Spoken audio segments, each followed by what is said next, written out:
دمکي نه، ځکه چې د پیغور نه ګوره ډېر لوی اور جوړېږي او په دې اور کې بیا شملې او لوپټې ټولې لکه د خشاک سوځي.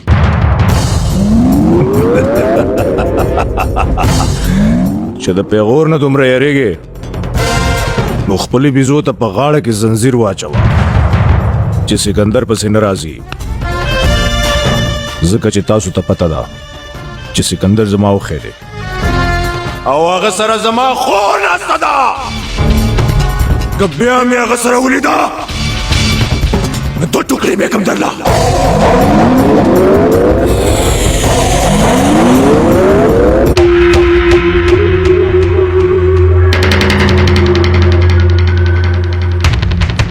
او د قتل کاکا دا شرم دې تر کوره راورسېدو. اوس خو به یا سکندر ته وده او یا به په خپل لاس وژنې، او که داسې دې ونه کړل نو قسم په خدای چې بیا دله زه څیرمه، ځکه خو زه وایم چې سمه لار به پرېږدي د شیطان په لار به ځغلي او پښتون چې هوښیارېږي دینګي ماشو به خوړلی.